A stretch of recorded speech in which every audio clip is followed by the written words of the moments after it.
end of days. It's the upcoming Armageddon. It's coming. It's coming now. Oh, the end is near. Oh, you think I'm talking about the end of the world? Well, I recently discovered that we're A-OK. Nothing to worry about. I mean, it's not that I really discovered, I just assume that everything is perfectly hunky-dory and I don't have to worry about any ending whatsoever, except for the ending of the season. Yes, this is the penultimate episode of Super Vlillain Vlogs, Season 2. That one took a couple of turns. Not many as twists as a couple times before, but still a couple of turns. So here we are. Oh man. Of course there's going to be more after this. Surely it's not like the end of the world is actually going to happen. Yes, the world is gonna keep on going. Everything is all hunky-dory, so I can keep making these episodes. Even though it's been getting a lot harder lately. A lot harder, what with everything else going on in my life. Can I keep doing this? Maybe I should have a stopping point. No, I'm giving in to that Armageddon propaganda bullshit. They want me to stop. Well, they won't. They won't make me. Did you hear that? Reverse Flash and Zoom. Okay, mostly Zoom because Reverse Flash turned out to be someone else. But still, did you hear that? Zoom, wherever the hell you are, I'm gonna keep on going. You're not gonna stop me. And so I'm going to keep continuing, starting with the latest episode of Gotham. So everything is building up towards the season finale, which I know you probably already saw. Bear with me here, okay? God damn it. But seriously, this is where everything kicks into high gear for this show, where all of the villains are heading towards their climactic events. Yes, all of the villains, except for Penguin for some reason. You know, it's weird, because, like, Penguin's the most prominent of all the villains on the show. I mean, he's not the most super villainous, but he's the most prominent, and he has the most story arcs and the most screen time, and yet he's been a little bit lacking towards the end of the season. We haven't really seen him that many times. I mean, it's almost like they know what they want to do with him, but the problem was that it's not that much to do, so they're like, let's just have him skip a couple episodes. But he is going to show up in the season finale, so that's fine. However, it does make me a little concerned that they're slowly becoming, I don't know, they're slowly becoming a little bit less and less enthusiastic about using him, perhaps. Oh no, is he going to leave the show? No, don't do that. I mean, he's freaking Penguin. You can't, like, retire Penguin before Batman even became Batman, back when he was a little bitty boy Batman. So let's just focus on the villains that actually do show up here. Like Riddler. Yes, Riddler is moving on up in the world. Yes, after all of his snooping around in the asylum, he has finally garnered up enough courage to have a job interview with Dr. Strange's, what the hell is her name again? Peabody? Yeah, Dr. Peabody. Oh, where's Sherman? The low-hanging fruit. Now, he had a job interview with her before, but she ignored his talents.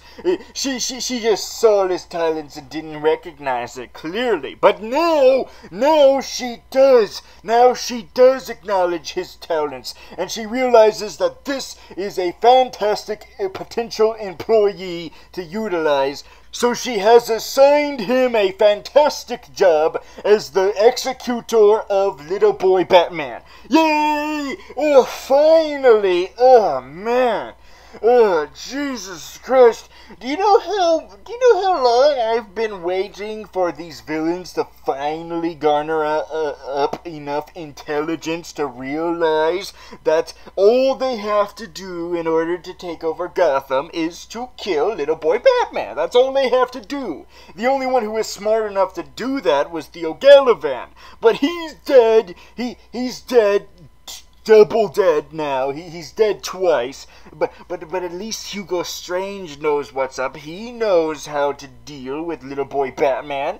Although at first he was kind of weird about it. He was like, no, Bruce, I like you. You don't know what you're doing, Bruce. You shouldn't do this, okay? You should back away from this, like your father should have, okay? Alright, you should have backed away from this, okay? And ignored it and move on with your life. But no, you couldn't let go. So now I'm going to punish you. Now I'm going to punish you because you don't know when to fucking let something go. Now this makes me a little bit disappointed in Hugo Strange, because I did not mind the idea of him being the be-all, end-all bad guy. I mean, I knew of course that was probably definitely not going to be the case, that it was probably going to be an even higher up, like, and apparently that's the case, because in this episode it turns out that he answers to some old lady in a mask, whoever that is. Although now I think of it, wasn't there an old lady earlier this season who, like, helped out the Penguin with figuring out the history of Theo Gallivan? Remember that old lady? What if it's her? Holy shit! That's my theory! A game theory! Okay, it's not a game theory. It's a show theory! Or a Batman theory! Yes, that's my theory, is that it's that old lady. Good. I wanted her to be more villainous. She's awesome. Good, cool old lady. So Hugo Strange might no longer be the mastermind as I thought he was. Apparently he's answering to a higher power. But that's okay. He's still got people under him that he can control. Such as Clayface. Yes, Clayface is finally into the mix with his plastic eyes for some reason and his stretchy wetchy face. Although apparently this is proto Clayface, I think, because this isn't full on Clayface, because full on Clayface is this big blobby giant shit looking guy, and he doesn't look like shit. He still looks like a non-shit. So you're supposed to look like shit, sir. You're not supposed to look like still a person. You're supposed to look like shit. Who turns into people temporarily. Yes, but this guy is still a dude. He's still a dude just with a stretchy face. So I think he still needs some more evolution to go on. He needs to evolve. He needs to continue his evolution into full-on Clayface, because at the moment apparently he needs this machine that goes around his head that apparently scans apparently it like scans the head of James Gordon, and then you put the big old giant contraption, this giant barrel onto Clayface's head, and then it molds him into James Gordon. Because full-on Clayface doesn't need these training wheels. Yeah, that's how I view this contraption. They're training wheels. He can do it with perfectly fine with a two-wheeler. In fact, he can do it on a fucking unicycle. But this guy, I can understand. You know, like I said, this is all supposed to be the early stage of these villains. So, of course, he would probably need some help with his transformations. But hopefully he'll be able to learn, and he will no longer need those tricycles. He will no longer need that crutch. He will be able to do it on his own. I wonder if this is supposed to mean that maybe for the whole entire next season, like all of season 3, it's actually Clayface the whole time. I mean, I know that's kind of freaking impossible, because this show is always trying to change up the status quo, only to change it back to the previous status quo just an episode later. So, you know, that's always a thing. But anyway, and the last villain we will talk about is Firefly. She reunited with Catwoman and they're best of buddies again. Except this time, Catwoman, I guess, is taking advantage of the fact that she's all freaking crazy and loco and screw loose. And holy shit, I just forgot that there's another villain after her I forgot to talk about. Fish Mooney. And the reason why I forgot is because... Why did we need to bring back Fish Mooney? I mean, why? Well, I mean, she's not. She's a made-up character, so she was always disposable from the get-go. As soon as she died last season, I really didn't see any necessity to bring her back, considering she's not freaking from the comic books.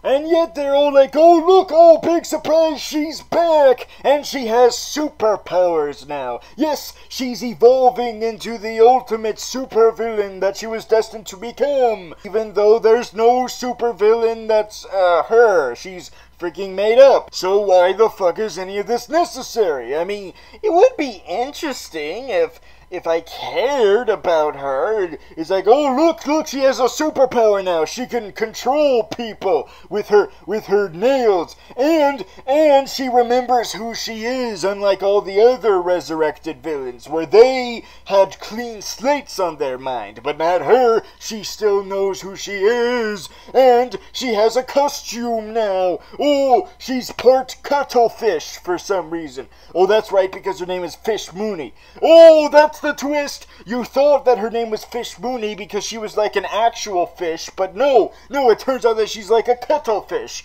Oh! I don't give a fuck about any of this. Although, I guess what they're trying to do with her is make her more like a comic book supervillain, since everyone else is slowly becoming their comic book supervillain counterparts. So maybe this could be interesting that she's trying to be the equivalent of that too. But still, I don't give a fuck. Okay, let's move on. Let's move on from Gotham, and let's go over to the next show to talk about, which is Agents of S.H.I.E.L.D. Yes, this was the season finale. A 2-hour season finale of Agents of S.H.I.E.L.D. This is something that they did last season, and they decided to also do it this season, to make it feel more epic and cinematic than it actually is. And what they did this time was, of course, lead up to the big mystery that they kept hyping up to solve, and that was, who is going to die? Who is going to be the person to die because of that vision that that Quake had, that vision that Daisy Dollar Daisy had, that had the cross and the shield jacket and the ship in space. So the question is, that this was leading up to was, who is going to die? Well, we got our answer, and I'm just gonna go ahead and just say it right now, because I don't give a fuck, because this has nothing to do with the villains. Wait a minute, it actually does. Oh, yes, so the person who died was the electric guy. Yes, it was not Electro. Although there was this one brief scene, a couple of episodes, where he was referred to as Electro Boy, and I'm like, maybe that's a reference to the fact that they have Spider-Man now. Maybe that's why. But I knew for a fact, of course, that it's not to say that he actually is the MCU's version of Electro, because that would be freaking stupid as all hell. He's not really much of a character, and Electro is way more badass than this doo-doo head. Which is why I highly doubt that anyone gives a fuck whatsoever that he's the one to die. I mean, he was practically put on to the show so that they could kill him off, because they didn't start making him a regular until this season. He was just a recurring character last season, and that's when he was introduced. And so, yeah, it is kind of predictable as all fuck that it would be him. But I actually didn't expect it would be him, because I think that a way to make this character friggin' cool as hell, instead of the way he is now, is by turning him into Zax. Yes, because he's always talking about how he has trouble controlling his powers and stuff, and that's what Zax is all about. Zax is living electricity. So wouldn't it be awesome as all hell for him to transform into a giant electricity monster? Yes, but in order to do that, you would have to bring him back from supposed death, and even though he dies in the season finale, which does prompt the opportunity to turn him into Zax, that would mean that they hyped up this huge, big, epic death, all just to bring him back, and I highly doubt they would go through all that trouble advertising on YouTube, being all like, oh, who's gonna die? Is it this agent? Is it that agent? Of course it's fucking not, because they've been there from the beginning. Of course it's gonna be the one who we recently added. They wouldn't have done all of that if it meant that they were just gonna bring the character back, so I think he's dead for good. I assume that. So let's stop talking about this non-villain douche-hole. Let's talk about the actual villains, shall we? Like the evil Inhumans in this episode. Yes, specifically Guillermo. Yes, is that how you say his name? Guillermo? I don't know. You know what I'm talking about. That asshole who replaced Graviton. That asshole. I still can't believe he did that. I still can't believe he had the nerves of doing that. Screw you, Guillermo. I hope you die. Oh, sweet, you do. Yay! Oh, I can't wait to notify Graviton to let him know that he still has a chance to come back on the show now that the other guy who has the ability to pick up stuff with his mind is dead. Yay! So he's dead. Oh shit! Oh no! The evil Inhumans are dropping like flies! Oh! Run away, Hellfire! Run away! Protect yourself! Oh! He gets apprehended by S.H.I.E.L.D. Okay, yay for him not getting murdered by them like Guillermo, but nay to the fact that this would give them the chance for them to rehabilitated. Oh no, that would mean that he would be destined to revert to his comic book counterpart, where he is a member of the Secret Warriors. Although now that I think of it, they didn't really do that much assembling of the Secret Warriors. But you know what? That's okay. That's alright. Because that means that if they were actually a team for more than one episode, that would have been very stressful for the villains. And I don't want those villains to have a stressful time, you know? I don't want Hive to have a bad time, alright? I want him to have a good time. Because he's so freaking damn awesome.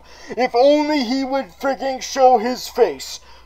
Wait a minute. This is the season finale. Of course he would finally show his face here. Yes, we're finally gonna get that. He's gonna finally expose himself for what he truly looks like. I can't wait. Alright, let's see what happens. Okay, so first he gets compromised by the Agents of S.H.I.E.L.D. You know, that happens every now and then. You know, sometimes all villains are human, or in this case, inhuman. But you know what I mean. No one's perfect. You know, we're all a little bit breakable, you know. It's all about getting yourself back up after you were broken down. That's what that's all about. And so Hive does that after they fuck up his mind and and trigger the memories of all the hosts that he has leached off of. Yes, he triggers all of their memories again, and so he's disrupted by all of these bad memories of other people. The worst of those memories. It fucks him up real bad. He needs help.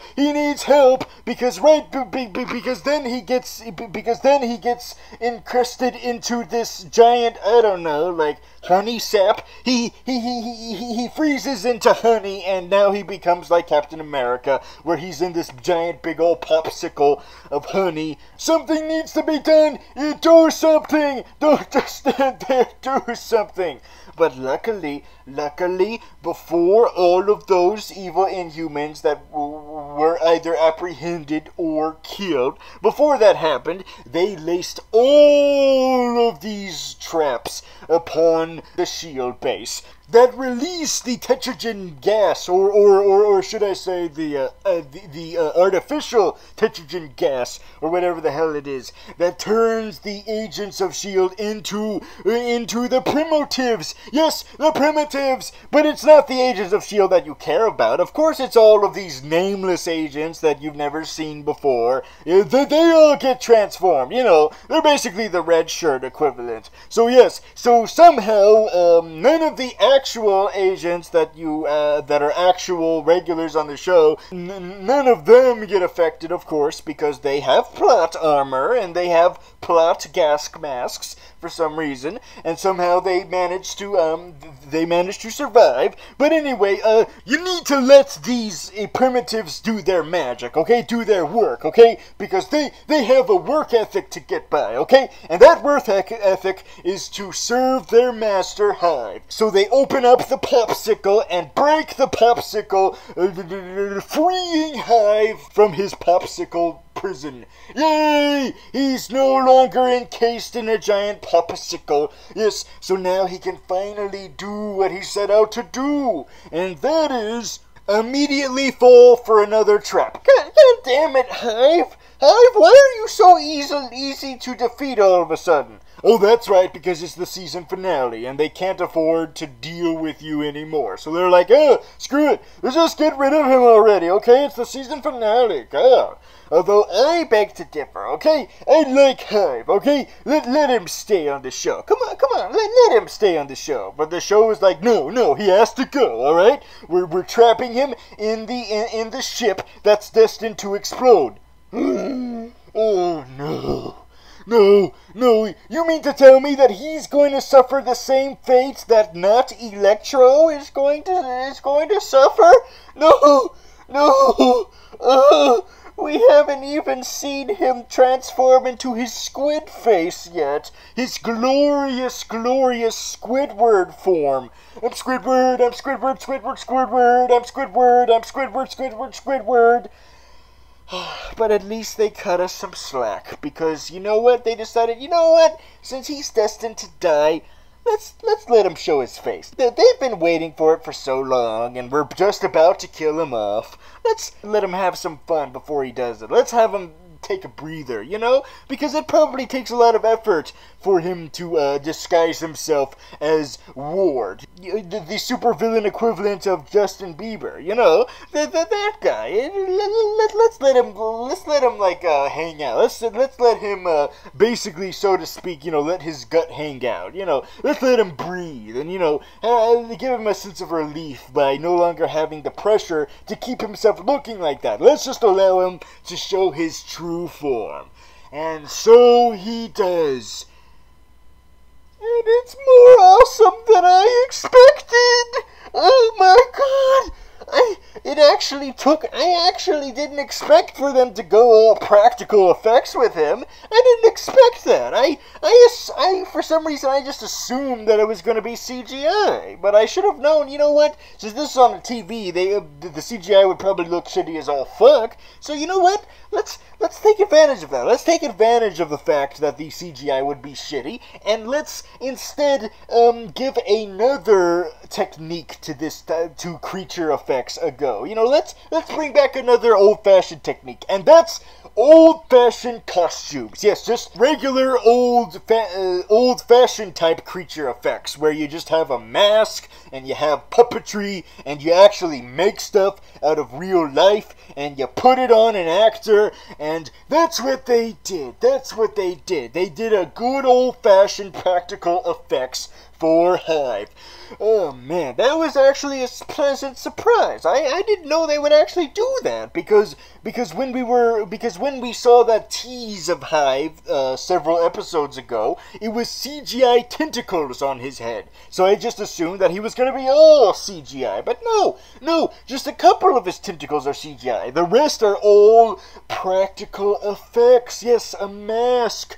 Oh, that's I didn't realize they would do it that way. That means that they don't have to limit themselves to just a few minutes of Hive's true form. Because if it was the CGI effect, that would limit themselves to only have a few minutes of him being like that and then transforming immediately back to his human form. But no, by making it practical effects, you can keep him like that for the rest of the episode. Yes, you can keep him like that all to the way where he inevitably tragically dies.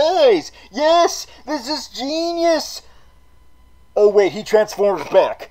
Son of a fucking bitch! What the fuck? By making the hive out of practical effects, that allowed you the opportunity to keep him that way for the rest of this episode. You could have done that. You were able to do that. But no, you were like, nope. He has to go back to being the actor. No, he has to go back look like supervillain Justin Bieber, okay?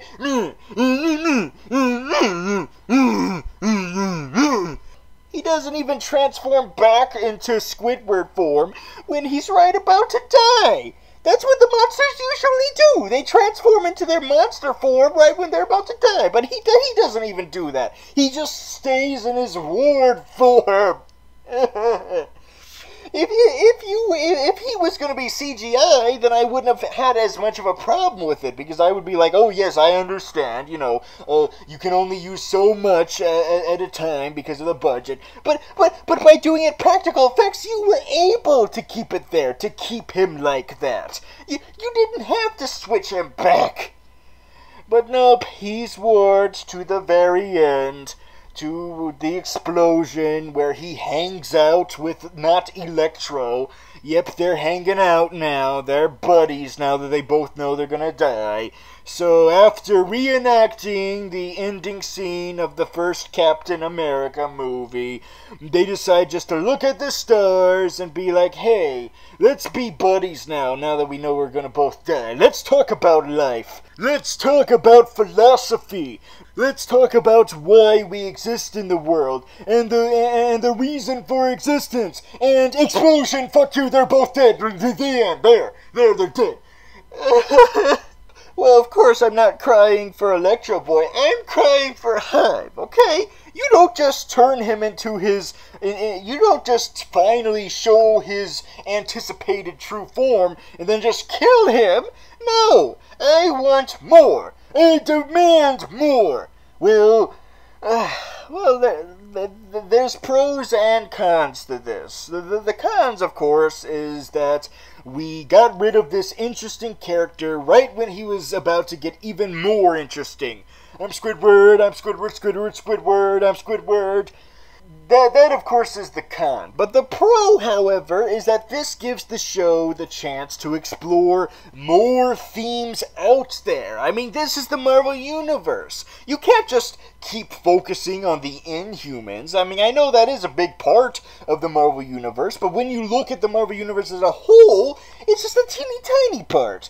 And 2 seasons is good enough. We don't have to keep going further with this lore, especially since most of it is made up, because you're trying to save most of that lore for the movie, which apparently might not even happen now. Apparently. But anyway, but still, there's precedent to move on to other themes in this universe, such as androids. Yes, because the final scene of this episode is that Scottish guy who I recently discovered actually is from the comic books. Yes, I apologize for assuming that he was made up, but no, he actually is from the comic books. He is a villain of a character called Machine Teen. I don't know who the fuck that is either. Machine Teen. Apparently, he's like an updated character who takes inspiration from Machine Man. Then why not just bring Machine Man into this? Machine Man is 2 billion times cooler than whoever the fuck this is. But I don't think that Machine Teen is really what they're hyping up here, because at the end of this season, Radcliffe, I think that's his name, Holden Radcliffe, is about to create a life model decoy of a lady. Yes, of his artificial intelligence, Ada.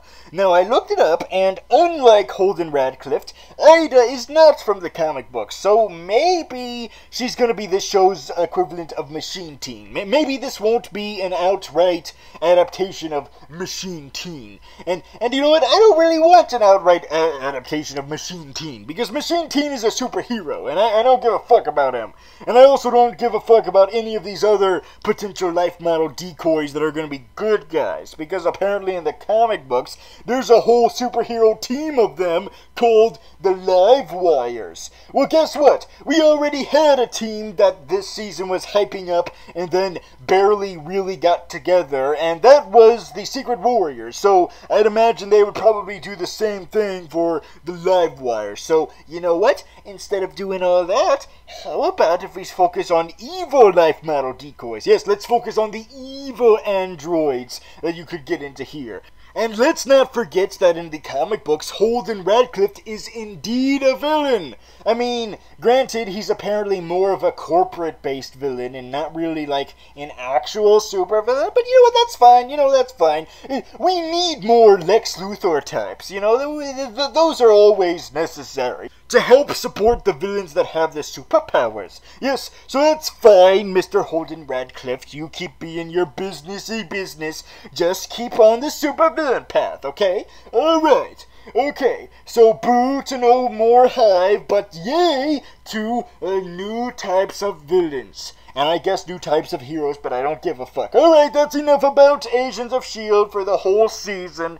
And if you want to hear more about Agents of S.H.I.E.L.D., this week, we're going to have the whole roster of villains from that show talk about the season in reflection this week. So that's going to be the vlog of the week. So let's move on from that and over to The Flash. Yes, The Flash! Yes, where last week we were promised a whole giant army of metahumans. Yes, a huge army of evil metahumans wreaking havoc across the entire city of which one is this again? Central City! Yes, they were gonna wreak havoc. It was gonna be Inhuman Armageddon. It's gonna be awesome! Oh my god! And that's how this episode starts. It does not disappoint. At the very beginning, you see all of these metahumans everywhere, all of them all around the place,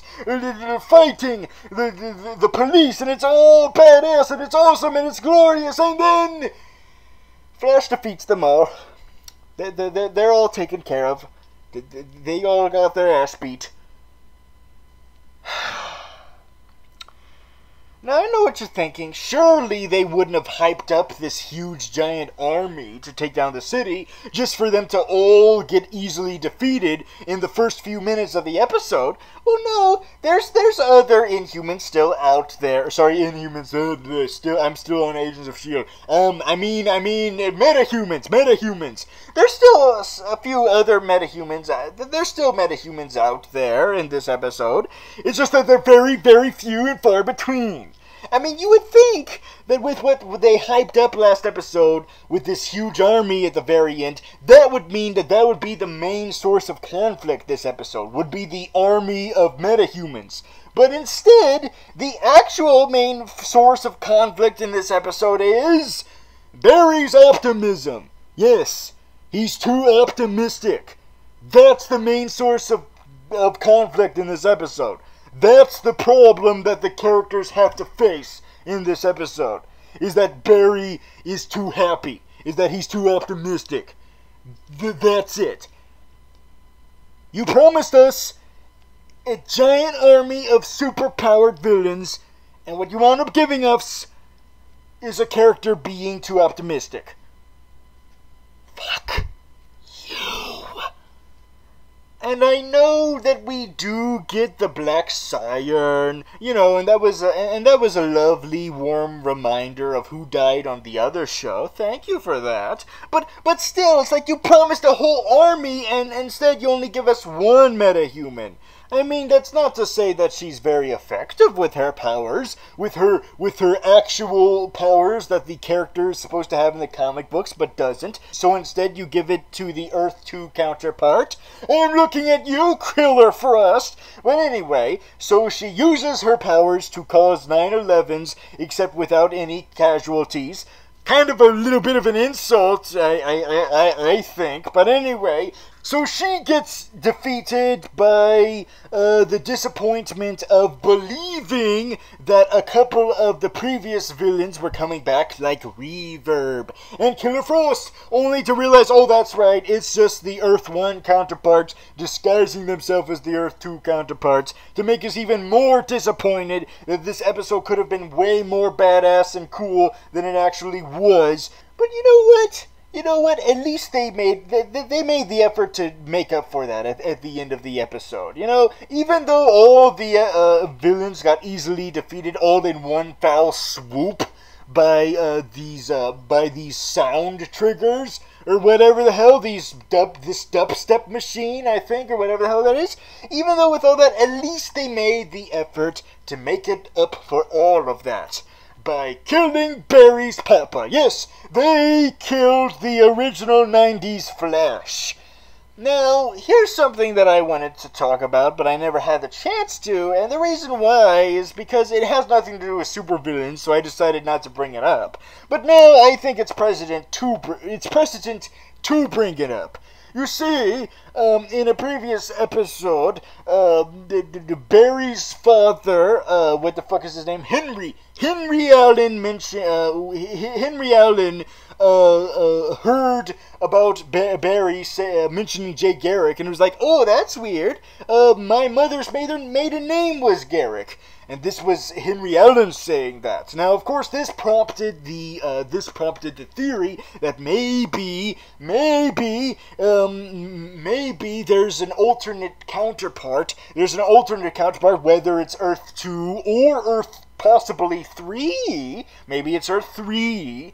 That's in an alternate world. He is Jay Garrick. Yes, Barry's papa is Jay Garrick. And this is something dating back all the way to before this show even started. Back when the actor who played the 90s Flash was confirmed to be on the show, people were theorizing that he was either going to be Barry's father or Jay Garrick. So now, after all that time, it actually might be possible that they're going back to that theory all the way back and being like, hey, let's have him be both Barry's father and Jay Garrick. He's going to be both characters. And it's going to be this ludicrous explanation that's going to be very convoluted, and it's going to stretch over 2 seasons. But it'll be worth it. Probably. But anyway, I thought that would be where they would go, and this episode basically confirms it by killing off Father. Now, you might expect me to be happy about this, but come on, it's his father, okay? I would be pissed, I would be sad as all fuck if my father was killed, okay? Alright, I wouldn't be happy about that, so why would I be happy about this, okay? It's just like that situation I had during the finale of last season of Flash. I love my mommy, and now it's, I love my daddy! I love my daddy! Daddy! Alright, this got awkward and weird enough and uncomfortable. Let's move on to Arrow.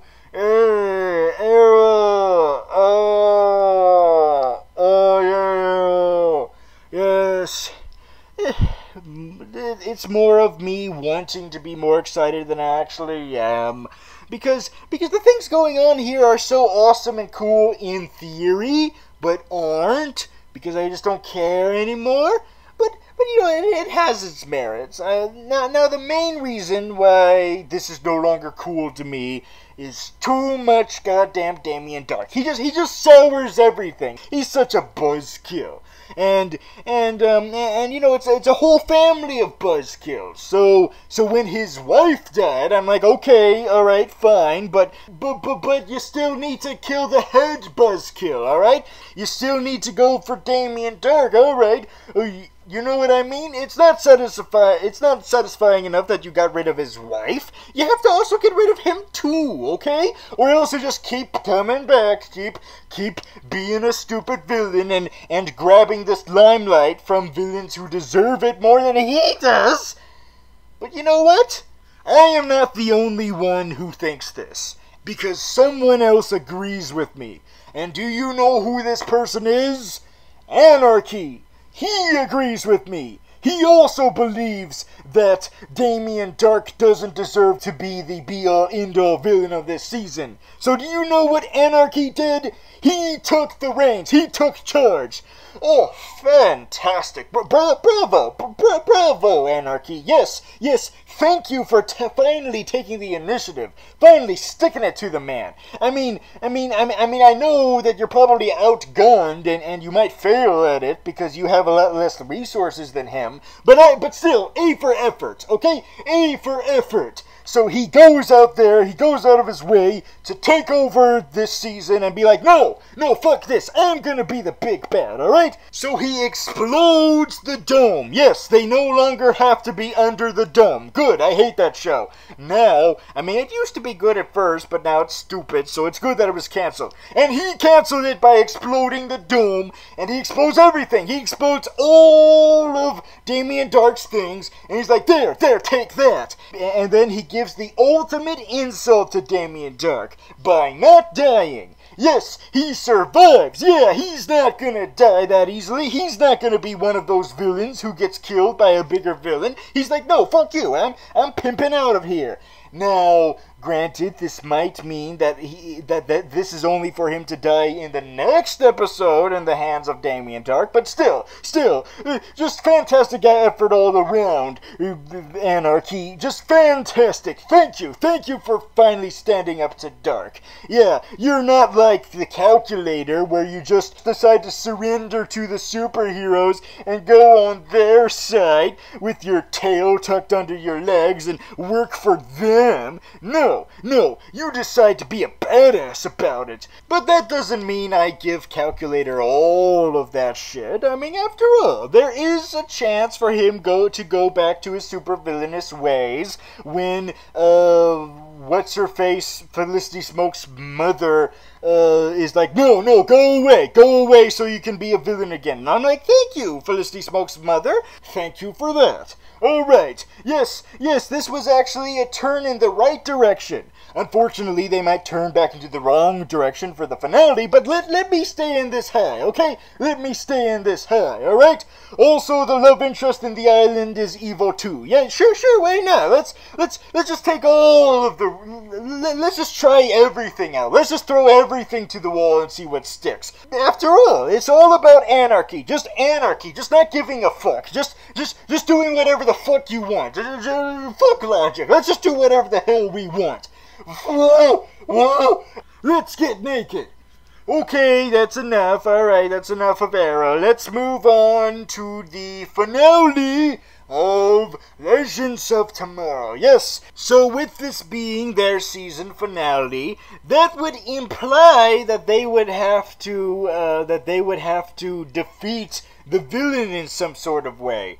But this is Vandal Savage we're talking about. You can't kill Vandal Savage. No, he's just gonna come back in this next season, and the next season, and the next season, and oh fuck, they killed him in the season finale. No! Why did you do that? Surely you wouldn't do such a thing. No. I refuse that he's ultimately dead. You can't get rid of Vandal Savage that easily.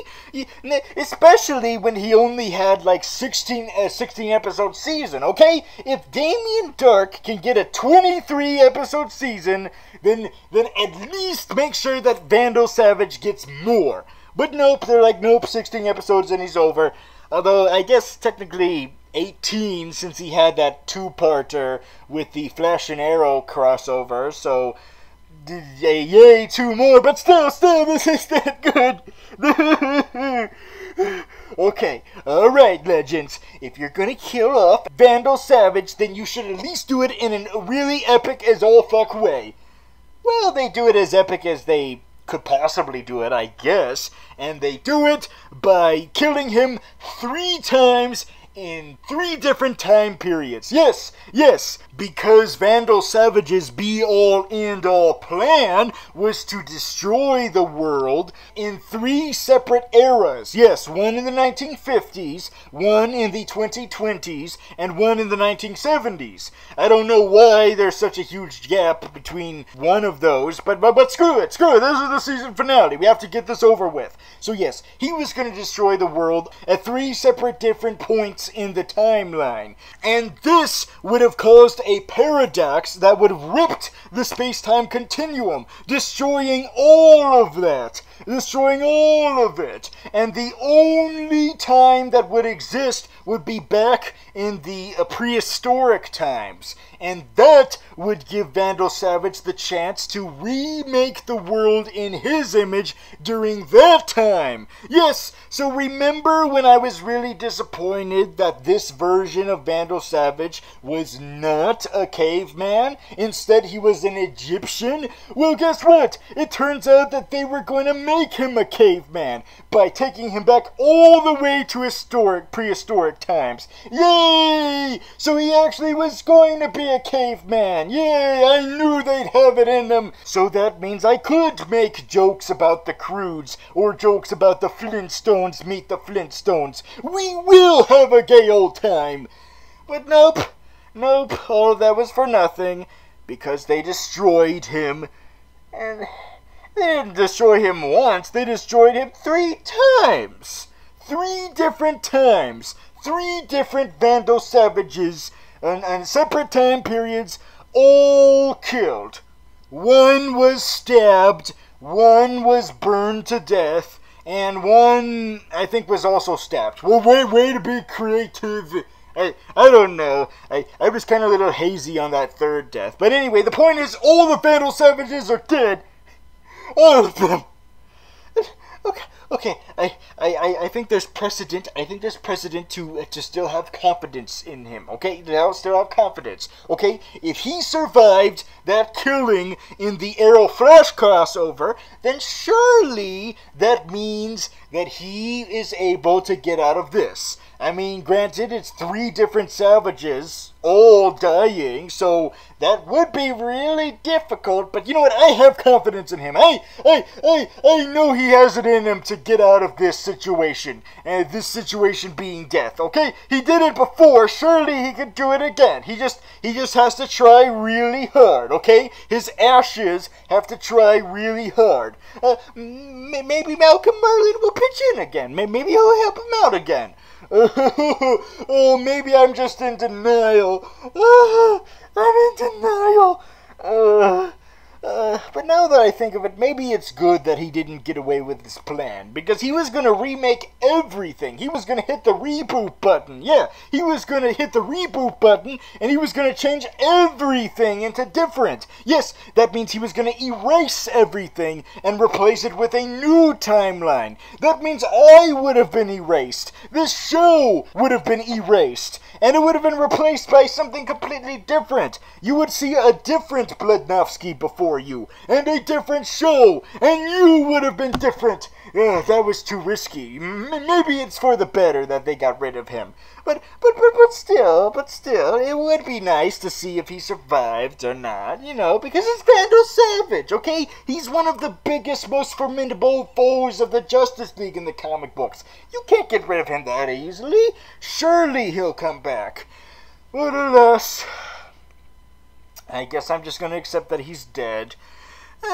At least I still get to know that Captain Cold is not dead. He still has the chance to go back to his villainous ways, in whichever way they resurrect him, although now that I look at the end of the season, from the looks of it, this version at least of him is definitely dead, since Heatwave is all sad, and the only way he can talk to him again is by going back to 2013, back when he was a lot cooler, mind the pun.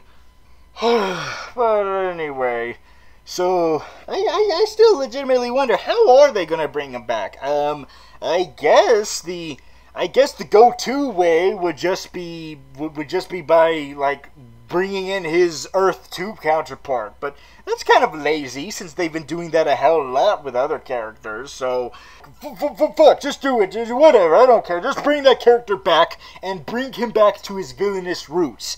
Because apparently, they're not going to do that with Heatwave. No, with him, he's going to stay with the Legends of Tomorrow, apparently. He's going to keep being on their team, yes, because they all reunited after defeating Vandal Savage, and they all agree that they're going to keep being superheroes going around saving people in the timeline. Heatwave is not one of the quitters. No, instead, one of the quitters is Mr. and Mrs. Hawk. Yes, the Hawks. They decided to leave the show because of reasons. But Heatwave is like, nope, I'm going to stay a hero. That's going to be really weird keeping him as a hero, especially with Captain Cold going apparently back to his villainous roots next season. So, what the fuck? But then again, you know what? If my theory is right, and they are going to bring in Earth 2 Captain Cold, then that means they could bring in Earth 2 Heatwave, so that they can fill in that void in the Rogues. When they finally fucking do that, I mean, Jesus Christ, we still haven't had the Rogues, and we're almost up to season goddamn 3 of Flash. Get on it, you freaking assholes! Get off your big ol' saggy asses! Anyway, So what's in store for Season 2 of Legends of Tomorrow? What villain are we going to face this time, if it's not going to be Vandal Savage? And if it indeed is not Vandal Savage, then it better as hell be someone who lives up to that legacy. So who is it? Who's going to be the villain?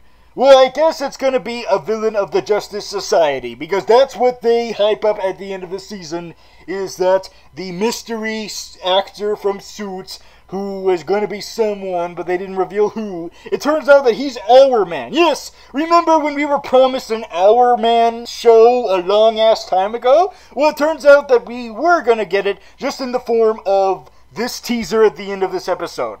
I don't know that many villains of the Justice Society. I'm not aware of that many. I mean, I'm aware of Perdecatin, but he was wasted this season. He was already used as a little boy this season. So who else could you use? I might have to do some research for this. To the Googles. Okay, here we go. Black Dragon Society, Brainwave, Evil Star. I'm a little bit familiar with that guy. King Cole. King Cole is awesome. He's like a Viking dude. Wotan. Magical mystical villain. That could be awesome. Let's see here. The Wizard. Ultra Hammonite. We could always use more. We could always use more talking gorillas on the show on CW. Always in need for more talking gorillas. Let's see here. Okay, Solomon Grundy. That would mean you would have to get him out of his death that he has on Arrow. But sure, why not? Solomon Grundy. Alright, here we go. Psycho Pirate. Yes, Psycho Pirate. I love Psycho Pirate. He's awesome. He gets into your brain and fucks with stuff and stuff. That would be awesome. Yes. Alright, who else? Okay, well, you can't do Baron Blitzberg because he's currently on Arrow. Let's see here. Cobra. There's Cobra, but he's too much of a cliche type villain that you could use him for. Nah, he's too. I feel like Cobra's too bland. Okay, well, definitely not Black Adam because he's being saved for the Shazam movie. Let's see here. Johnny Snarrow. Isis. Isis. That she could be awesome. We haven't had a female big bad yet. That could be progressive. Lots of different villains here. It's actually a good variety here of different villains that they could use. Yes. I think the futures look it up. I think it is. This is actually a pretty good. This is a pretty good assortment. They could have used any one of these, you know. And oh my God, Oh my God! On this list of villains of Justice Society. Oh my God! One of them is Vandal Savage. Yes, there's precedent for him to come back now. Although now that I've seen this list of other characters, I actually don't mind if we stretch out a bit and, give someone else a chance to shine. Whether it's Wotan, or King Cole, or Isis, or Roulette, or Onamar Sin, or Mechanikaniki, or King Carnival, or Kung, or Cobra, okay, not Cobra, but Dragon King, Axis Armiki, Ultra Hammonite, the Black Dragon Society, Brainwave, Evo Star, the Wizard, Injustice Society, Psycho Pirate, especially Psycho Pirate, and Solomon Grundy born on a Monday. Any one of them is perfectly fine, alright? Let's just make sure we don't have another Damien Dark on our hands, okay? Alright, so that will do it for this episode of Super Villain Vlogs, and that leaves just one more episode. Yes, just one more episode. Yes, and then we can go on break, and then we'll get ready for Season 3. Yeah, about that. Oh, fuck. I'm afraid there might not be a Season 3. Ah!